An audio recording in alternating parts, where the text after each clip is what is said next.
लहानपणीची आठवण म्हणजे हे पाव. तर कधी कधी आहे ना पाव चहासोबत खाण्यासाठी आम्ही घेत होतो. तेच म्हणलं मुलांना पण आज द्यावे, खाऊन बघा म्हणणार होते त्यांना पण. आणि असा इमोशनल क्षण होता की आज आम्ही पुण्याला जाण्यासाठी निघणार होतो. तर जाताना इशू, हर्षू, त्याचबरोबर सिया, शिवदेव सगळ्यांचं पाया पडायचं चाललं होतं. हाय हॅलो नमस्कार, मी भाग्यश्री आणखी एका नवीन ब्लॉगमध्ये तुमचं मनापासून स्वागत करते. कसे आहात तुम्ही सर्वजण? मी आशा करते की तुम्ही सर्वजण मस्त आणि मिळत असाल. तर इथं बाबांच्या पाया पडले सगळेजण. त्याचबरोबर ना इकडं मम्मीच्या फोटोचं पाया पडाले. त्याचबरोबर आजी आजोबा जे आहेत माझे, तर त्यांच्या पण भाऊ आणि आबाई आम्ही त्यांना म्हणायचो, त्यांच्या पण सगळेजण पाया पडले. आणि इथं बाबांचा नाश्ता झालेला होता. तर भैया त्यांना गोळ्या काढून देत होता. सकाळच्या नाश्त्यानंतरच्या ज्या काही गोळ्या आहेत त्या.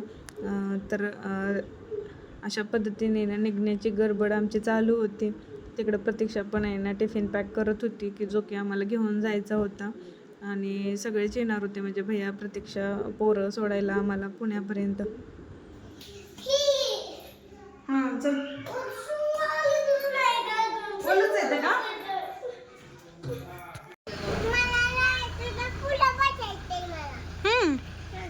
पुढे बसतो. त्याच्यानंतर आम्ही निघालो आणि सिया आणि इशू आहेत ना पाठीमागच्या साईडला बसल्या होत्या आणि आम्ही मध्ये बसलो होतो. मी, प्रतीक्षा आणि हर्षू, त्याचबरोबर पुढं आहे ना शिवदीप आणि भैया बसलेले होते. तर अशा पद्धतीने आमचा छान असा प्रवास झाला. आणि नाश्त्यासाठी ना एका ठिकाणी म्हणजे इथं थांबलो होतो आम्ही वृंदावन हॉटेलला. बिग वनच्या पुढं आल्यानंतर थोडंसं तर मुलांचं चाललं होतं की इथं खेळायचं.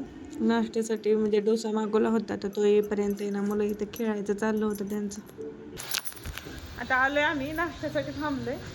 तर मग म्हणलं थोड्या वेळ लेकरांना खेळण्यासाठी आहे इथं घेऊन आले मी. सगळी खेळायचं चालू आहे. तर पाठीमागं बघा छान केलंय छोटासा एरिया. वृंदावन हॉटेल आहे इथं बिग वनच्या पुढं.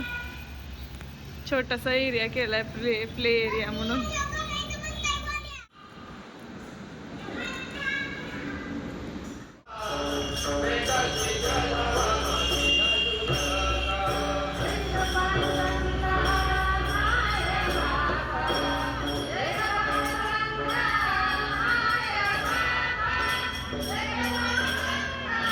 आमचा नाश्ता चालू होता आणि छान अशा आपल्या माऊलींच्या दिंडीचं पण आम्हाला इथं दर्शन झालं. तर मनाला खूप प्रसन्न वाटलं.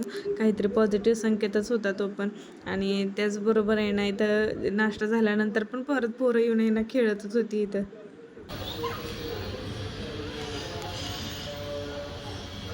आणि हे जे शूट होतं तर ते इशूने केलं होतं. आम्ही तिकडे नाश्ताच करत होतो. आणखीन इशू म्हणले मी तर दोघांचं शूट करून आणते मम्मी. नाश्ता वगैरे झाला तर बाहेरून असा लुक होता या हॉटेलचा. आणि छान अशी राधाकृष्णाची इथे ना मूर्ती पण होती साईडला. तर सगळेजण तिथंच थांबले होते दिंडीतले आलेले पण. आम्ही पण छान असे फोटो वगैरे काढले तिथं. आणि ही पण दिंडी चालली होती पुढं आणि आम्ही पण निघालो पुढच्या प्रवासाला. त्यानंतर पुण्यातून आम्ही बसलो बसमध्ये. पुढचा प्रवास जो आहे आमचा पुणे ते मुंबईचा, तर तो पण पाहायला तुम्ही नक्की विसरू नका. याच्या पुढच्या ब्लॉगमध्ये तो पण म्हणजे प्रवास मी आहे तो शेअर करणार आहे. कसा वाटला हा व्हिडिओ नक्की कमेंट करून सांगा. व्हिडिओ आवडला तर लाईक, शेअर, सबस्क्राईब करायला विसरू नका.